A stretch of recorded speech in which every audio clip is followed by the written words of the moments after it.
Interviews with top newsmakers, leaders, and interesting people. This is Talk of the Tiers. Welcome to Talk of the Tiers. Glad you're here. We're here every Sunday morning at 10, right after Meet the Press. As you know, we've had a lot of different types of guests recently, and we have another pair today that I think you're going to like and learn a lot from. At least I hope you do. This is Scott and Cindy Neff. They're with Operation Santa's SLED. It's S.L.E.D, and that stands for? Support Law Enforcement Drive. And we're going to talk about Support Law Enforcement Drive, and we're going to talk about what they're doing. And I need to start, as I always do, by asking you to verify that I have not discussed the questions I'm about to ask you in any way, and you'll be hearing them for the first time when I ask them. You have not. Okay, good. I think that's important. We do that. I do it every week. All right, so your Santa's SLED has been around, Operation Santa's SLED, I correct myself here, has been around since 2017, I believe. Correct. Why did you guys get started? What was there an event that made you think this is something we have to do, or did you just start?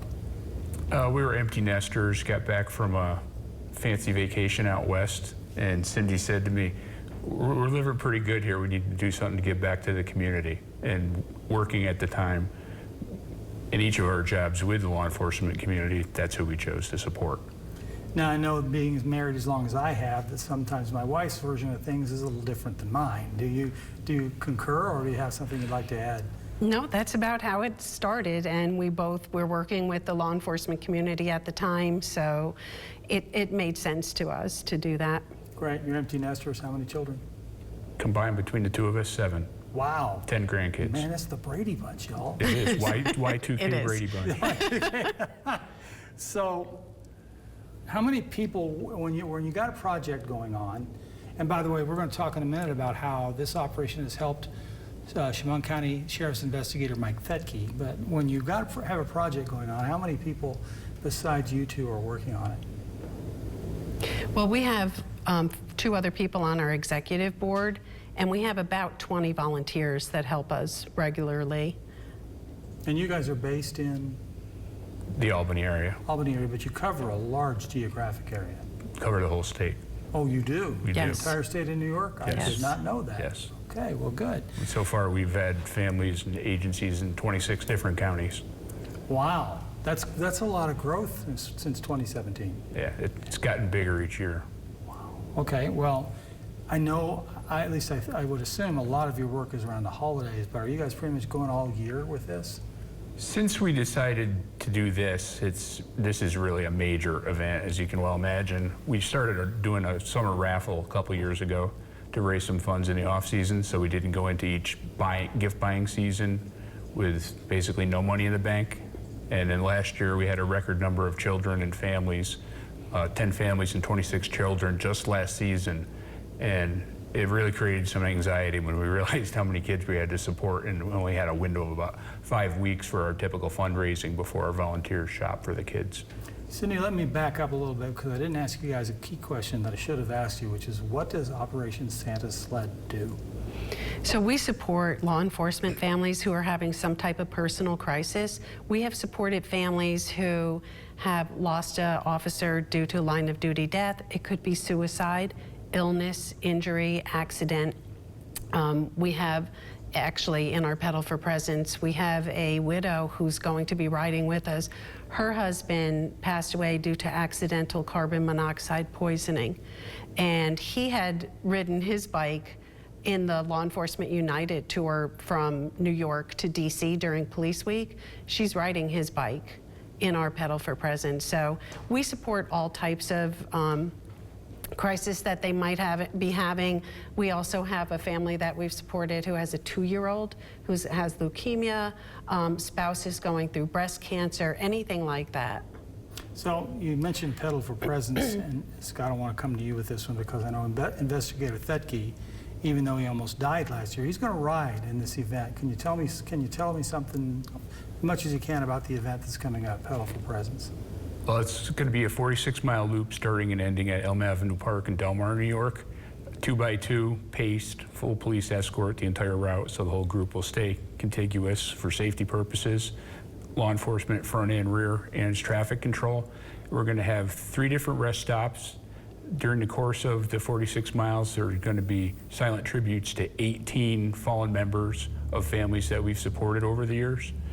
And Colony PBA has generously supported us with lunch at their rest stop. And then after that, we're going down to the New York State Police Memorial and have a tribute there before we head back again to Elm Avenue Park for our picnic with the families and riders. So it's not a sprint or a race? No, it's a paced ride. Right. So pretty much people of any kind of ability could do it. If you can keep pace and go 46 miles, come on in. I could do 4.6 miles. Is that the same? I don't know if I could do 46 these days. You never know, though. All right, we'll be back in 2 minutes more Talk of the Tears. Hope you'll stick around. Welcome back to Talk of the Tears. We're here with Scott and Cindy Neff, who head up Operation Santa's SLED. I know your mission is to provide gifts for the families of law enforcement who've experienced what we call a tragedy or an unfortunate event. Listening to you talk, and unfortunately the way the society is going, are you seeing more and more of these every year? Is the number growing? We are. As Scott said, last year was our biggest year with 10 families, total of 26 children.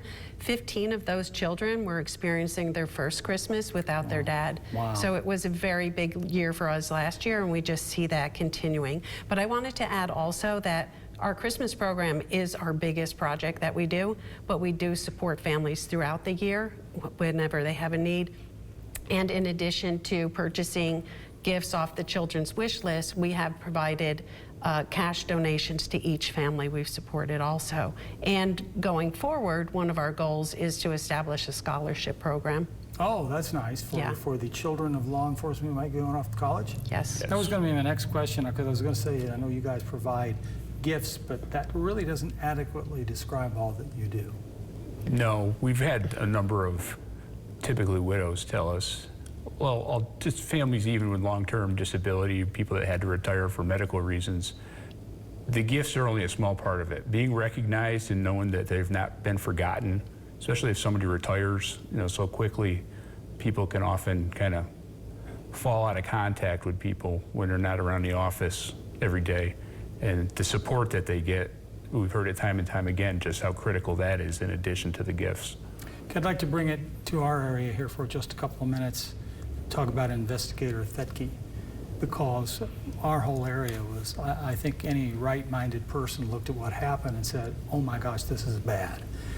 And I had the chance to speak with him in this forum not that long ago, and I was going, man, he has come a long way. Mm-hmm. When did you all first hear about him, and when did you jump into action knowing that you were going to do something for him? Because you had a big parade or a caravan or whatever pull up to his home last holiday season, and I watched the video. That was very cool. So when did you first hear about what happened to him and you decided to get involved? I think we had heard the news story, and that put him on our radar, and then we reached out to the agency and said, is this someone you would like to nominate? It falls right in with our mission. And they did. And, we had a large law enforcement and fire department parade to the house. Santa delivered the gifts to the kids right on the front porch and out in the driveway. That was the first time we'd met the family. And I think the fact that this shortly after what happened to Mike, that he is taking this task on and going to ride in our event, kind of tells you the cloth that he's cut from, which is so common with a lot of the law enforcement officers we meet. Right. Just talking to him, I mean, if you didn't know what had happened to him, you wouldn't know. If just talking to him. It's amazing. I mean? Yeah, he's come a long way. So, is it difficult for you to reach out to families? I mean, first of all, let me make this a two-part question. How do you find out about families that might need your assistance? Early in the fall, we put out a notice to all law enforcement throughout the state that we're accepting applications, nominations for families. Scott and I go around and visit at a lot of the law enforcement meetings, seminars, conferences to get the word out. We put it out on social media, and we also keep track. We watch the news. We know, Officer Down Memorial, things like that we're tracking, and then we will reach out to the agency directly to ask if they want to nominate a member. And then I would assume after they're nominated, you have to contact the families. Is that a difficult thing to do, or do you feel like you're bringing something very good in their lives? That's Scott's job. Okay. Yeah, I worked a lot with traumatized officers, worked as a peer or a few years towards the end of my career.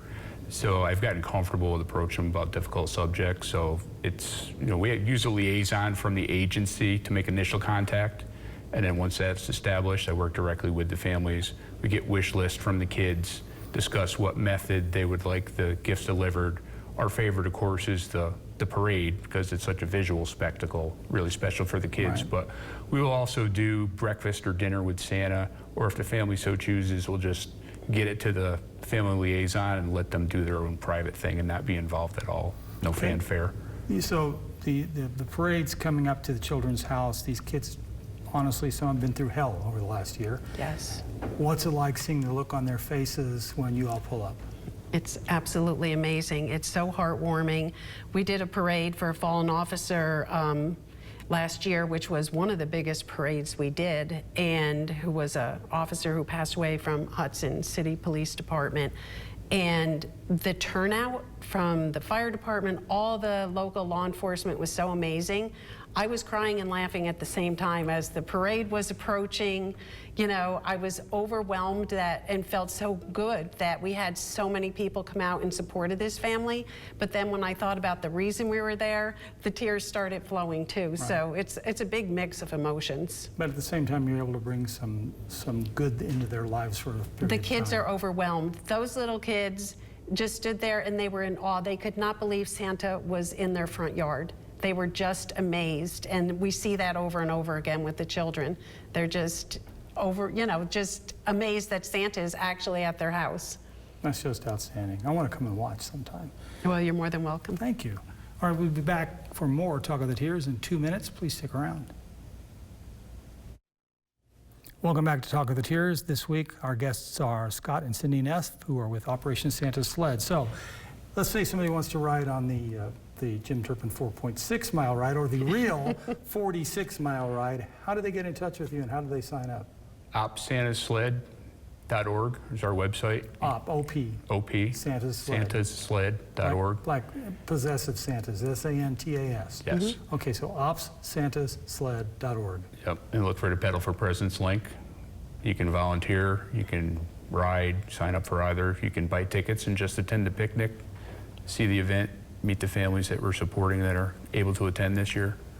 So is there a fee to sign up to ride, or do people pledge like so much per mile, or how does that work? It's a $50 registration fee and a pledge to raise at least $300 to put towards the gifts for this coming year's program. Right, but all of it's going to a wonderful place, I think, personally. So, Cindy, what are your main takeaways from doing what you do? I mean, at times I would think it's got to be emotionally draining, other times it's got to be tremendously rewarding.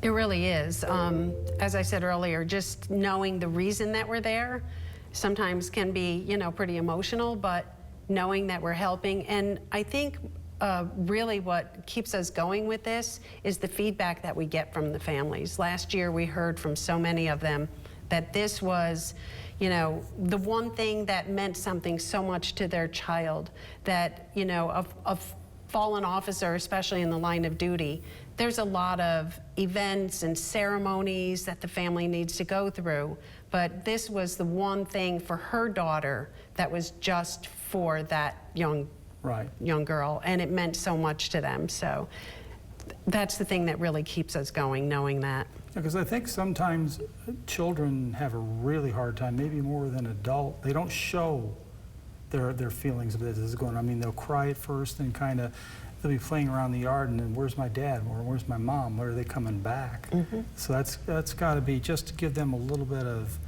good time has to be something you look forward to.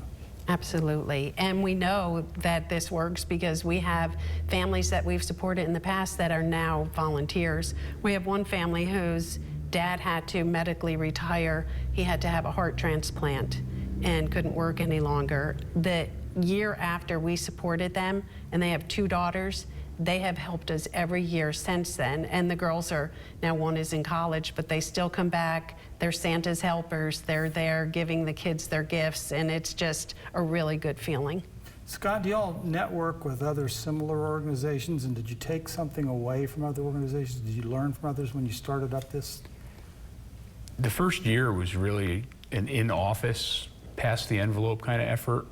We didn't know quite how to identify the family we wanted to support. We started with one family the first year, and we worked with some of our contacts out in the field. I wound up getting feedback from a friend from Albany County Corrections, and he had a female corrections officer that was stage 4 cancer that we adopted that first year. So, you know, there was really grassroots up front. We didn't really have a format or a template we were working from, and it's just kind of organically grown bigger each year. Of course, we have strong contacts out in the field with having worked with law enforcement professionally all these years, right. So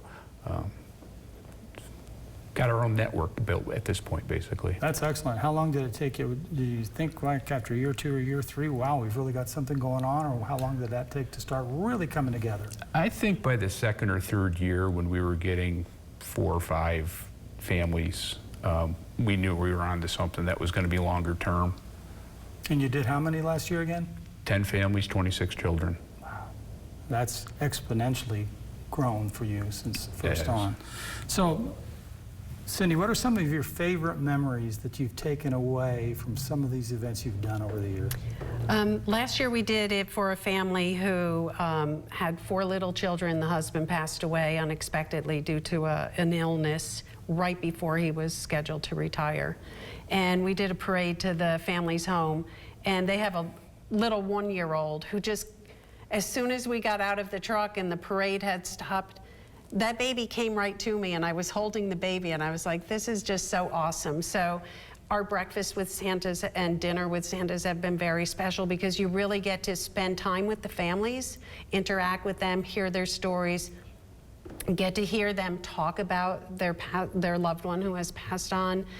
That means a lot to me, just making that connection with the families. So do you have any breakfasts with Santa for Steuben, Chemung, or Schuyler County this year? Don't mean to put you on the spot, but I'm putting you on the spot. This past year, we did one in Syracuse for a officer who was a line of duty death for his family. So I guess it's kind of a good thing we don't have them around here. Yeah, we have not done one. Yes, that's true. If we show up in your neighborhood, it's something bad has happened to a law enforcement family. Yeah, well, we can all pray and hope that's not going to happen. All right, we will be back to wrap up this week's Talk of the Tiers in 2 minutes. Please stick around. You're back with Talk of the Tiers. Scott and Cindy Neff from Operation Santa SLED. Scott, if people would rather donate a new in-the-box toy, like Toys for Tots takes, is that okay, or do you need cash so you can go out? I would assume you've got places you go buy the toys where you get a big discount. We generally shop a lot on Amazon, to tell you the truth. So if the money comes in and we have an allotment per child each year, the volunteers select which family they're going to shop for. When they shop, they're also responsible for wrapping the gifts, and then depending on what the gift delivery method's going to be, if it's going to be breakfast or dinner with Santa or the parade, we decide who among the volunteers is able to get to that event, and then we load up the trucks, go off to have our event. Usually buying gifts, as you described, would be a local effort, specifically like for Mike when we did his. Right. The agencies did that. So that supplemented what we did through the program. Those gifts were in addition to what we had purchased. So you can reach out to others for help if you need to. Yes. Oh, that's outstanding. Cindy, I noticed you have a GoFundMe account. Tell us all a little bit about that, if you would. So we don't use GoFundMe, but we use GiveButter. And we do have our different ways that people can donate. We have several different programs.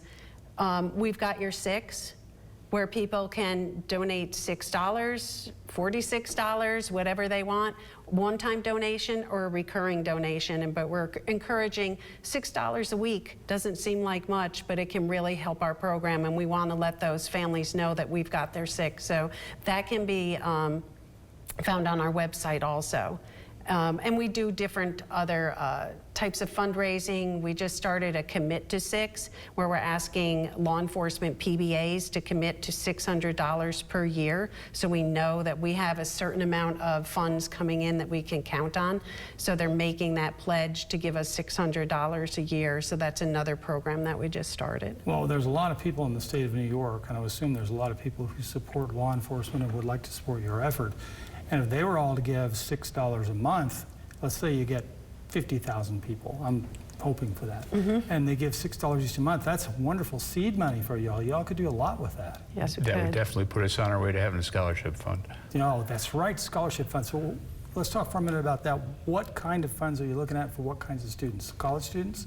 Yes, and from the families specifically that we've supported over the years. A lot of them, like Cindy said last year, baby Jack is only like 18 months old, so, you know, siblings older. We've had all range of age of kids, but, you know, that's the kind of thing we'd really want to give back if we can start to generate those kind of funds where the gifts are covered every year and the cash donation that we make to the family in addition to the gifts, that money can start accumulating and be used to help a kid into college. Okay, once again, easiest way to donate to y'all is? Go to our website, www.opsantasled.org, and click on the donate button. Okay, good. Now, what have I not asked you? And this half hour has flown by. I know you all feel that too. I always do. What have I not asked you that you'd like for people to know about Operation Santa's SLED? I would like to say, Cindy just reminded me of this when she talked about the We Got Your Six campaign. The 46 miles that the Pedal for Presence is not just by accident because that's the way the route came out. We designed it to be 46 miles because we've tagged the 46 as for the families, we've got your six, 4 and a 6. So if somebody wants to volunteer to help, how do they go about that? Once again, go to our website, click on the link for Pedal for Presence, and there's a link there if you want to volunteer, if you want to ride, or even if you want to come to our picnic. It's going to be a lot of fun. We have a bounce house, a rock wall, a dunk tank, lots of good food, and it's going to be a great time for everyone. All right, thank you so much. You guys, I just salute the work you're doing, and I know the law enforcement community does as well. And I hope coming here helps people reach out and help out. That'd be great. Thank you Thanks for so much. having We us. Well, appreciate you're it. quite welcome.